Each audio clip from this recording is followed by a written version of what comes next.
Good morning. Kendra and I regret that we can't be with you this morning. We are in New Mexico planning for the memorial service for my stepmother, Sally, who unexpectedly passed away. Many of you know that last Sunday afternoon, I flew down from Connecticut to El Paso, Texas, and got there about 2:30 in the morning, Monday morning Connecticut time, drove into Las Cruces, picked up my dad a few hours later, went back to the hospital in El Paso, and a few hours later, my stepmother, Sally, passed away. In many ways, it's been a hard and heavy week. And one of the things that I've reflected on during this week has been the significant impact of conversations, some with total strangers, some with friends and family. It's these conversations that have really made this week bearable. I think of a young adult who sat at a Hertz car rental booth in El Paso, Texas at the airport. I arrived at that airport at a little after 11 p.m. El Paso time, about 1 a.m. Connecticut time. I was certain it was going to be closed, or if there was somebody at the booth, it would be some cranky old person that just couldn't wait to get back to bed. But instead, I found this college student, wide awake, full of energy, eager to please, who found me a car and put me in that car quickly and made me feel seen and heard and valued. I think of Jesus, Sally's nurse, during the final shift that she was alive. When Dad and I walked into the hospital room on Monday morning, Jesus stopped what he was doing, came over and introduced himself to us, carefully described how Sally had been during the night in his shift, asked if we had any questions, carefully, completely answered our questions, and then continued to check back into the room and back with us to find out if there was anything that we needed. I think of Dr. Rao, who came in Monday afternoon with a palliative care team. He introduced himself and his team. He asked if we had any questions. We asked him several questions. He answered all of them, and the information that he didn't have right at his fingertips, he took the time to look up for us and give us the answers to our questions. When he left his name and number and told us to call at any time. I think of Dwayne, the person who took my cold call to the Alamogordo funeral home the morning after my stepmother had passed away. I didn't know him. He didn't know me. I assume he's probably taken hundreds of these kinds of calls, but he was kind and courteous and patient and compassionate. He treated me like I was the very first call of this kind that he had ever received. I think of conversations with Dale and Eddie during this week as we talked about the best options for this morning, whether I should submit this pre-recording or whether Dale should preach. And in those conversations, I felt valued and loved and seen and heard. I think of the many texts and emails and social media comments that Kendra and I have received from so many of you over this last week and how they make us feel like we're part of a loving and caring community. And all of this leads me to consider Jesus. If there's ever anyone who made a real difference in the lives of people, it was Jesus. Putting aside all the mess that sometimes exists with the church, I never hesitate to encourage someone to consider Jesus. He is someone who truly seems to have made a significant impact in the lives of people. And of course, the question is, how? How did Jesus make this difference? One of the remarkable aspects of the ministry of Jesus are the small moments that were, for those involved in them, very big moments. Yes, there were big moments. There were times when Jesus was preaching to thousands of people. But according to the Gospels, those were the exception. The rule was generally Jesus on his way somewhere else, and all of a sudden he bumps into somebody or somebody bumps into him. They become involved in a conversation, and that seemingly seemingly interrupted conversation that interrupts the trip that they've been on, becomes something that changes the life of the person involved in the conversation. One of the most detailed accounts of one of these conversations occurs between Jesus and a woman whose name we're not even given. Now, John, the author of this record of the conversation, wants us to understand that this is a sort of interruption. This conversation wasn't necessarily planned. So John writes in John 4, verse 3, he left Judea and started back to Galilee, but he had to go through Samaria. So Jesus is headed back to Galilee from Judea.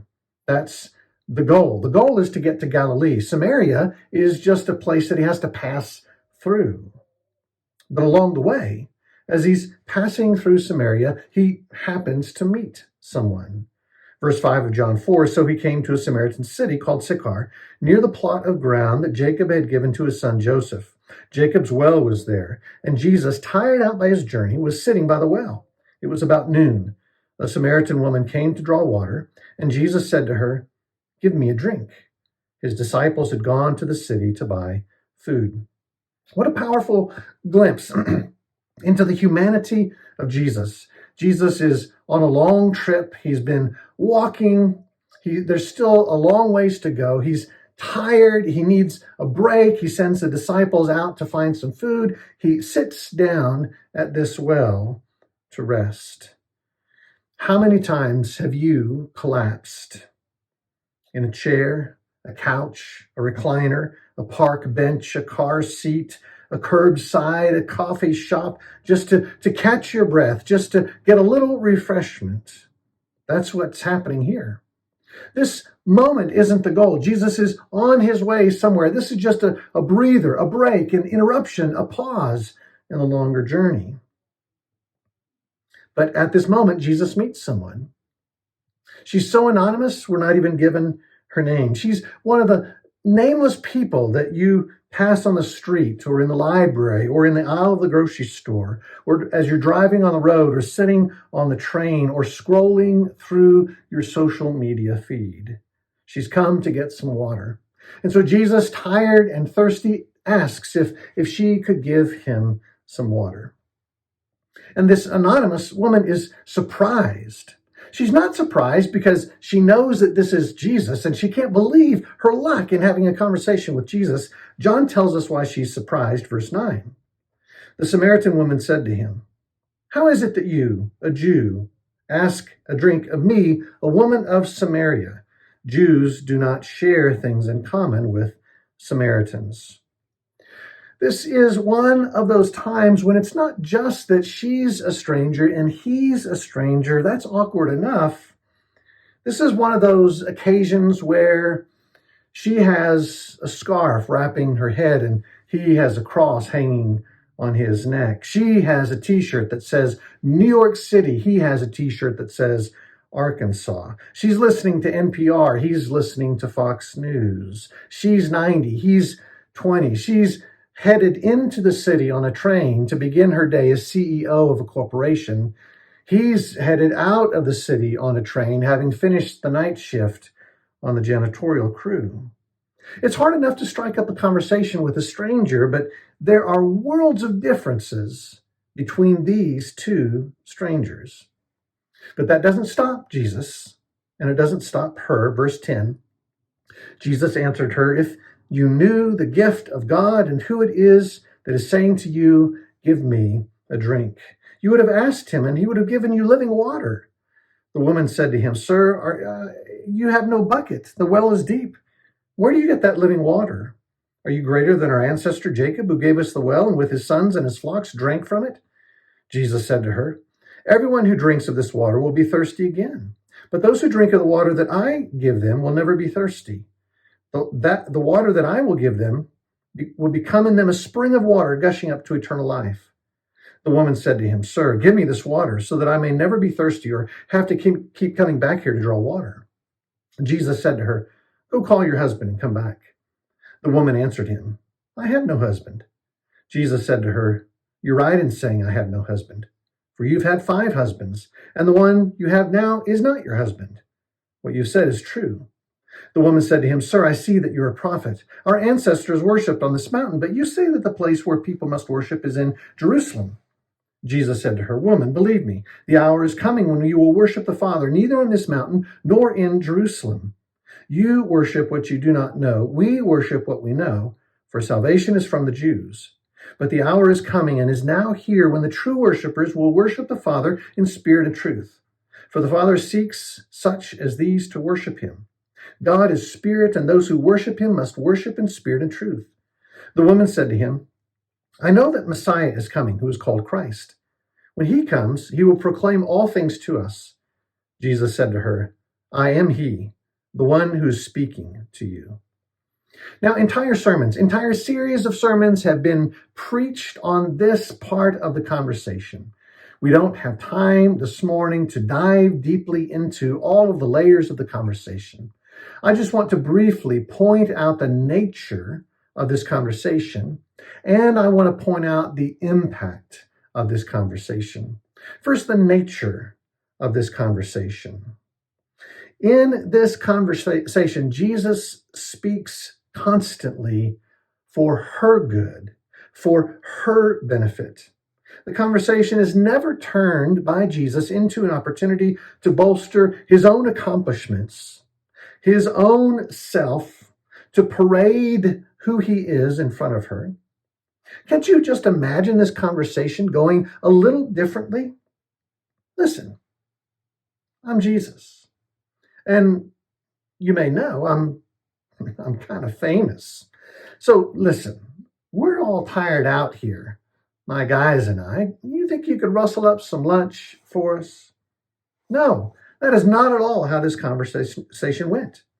Jesus entered a conversation that was deep and significant and oriented primarily around what was good for her, what was beneficial for her. It's likely she never had a Jewish male engage her in conversation like this, in a way that showed respect for her, in a way that didn't shy away from topics that were important to her, in a way that honored her desires and her perspectives. And then notice the impact of this one conversation. Verse 27, just then his disciples came. They were astonished that he was speaking with a woman, but no one said, "What do you want?" or "Why are you speaking with her?" Then the woman left her water jar and went back to the city. She said to the people, "Come and see a man who told me everything I've ever done. He cannot be the Messiah, can he?" They left the city and were on their way to him. Verse 39, many Samaritans from that city believed in him because of the woman's testimony. "He told me everything I've ever done."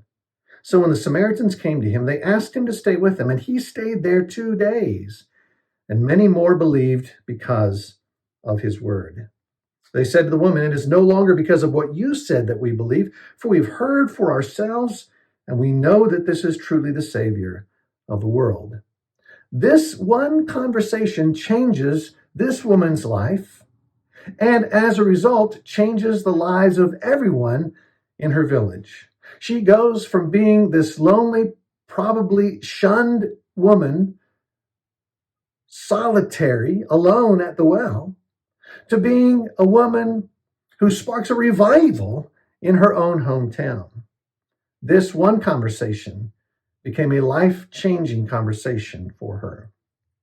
And that's really where I want to land. Years ago, I read a book. I've forgotten much from that book, but there was one quote from this book that has remained with me. Here it is. Our work, our relationships, and our lives succeed or fail one conversation at a time. While no single conversation is guaranteed to transform a company, a relationship, or a life, any single conversation can. Speak and listen as if this is the most important conversation you will ever have with this person. It could be. Participate as if it matters. It does. Susan Scott, Fierce Conversations. It's not a religious book, but I believe it contains divine wisdom, particularly with that line, speak and listen. as if this is the most important conversation you will ever have with this person. It could be. It's the hard to believe promise that conversations can be life changing and world changing. One conversation can transform a company, an organization, a life. It did here, and it still can today. I know that it has for me this week.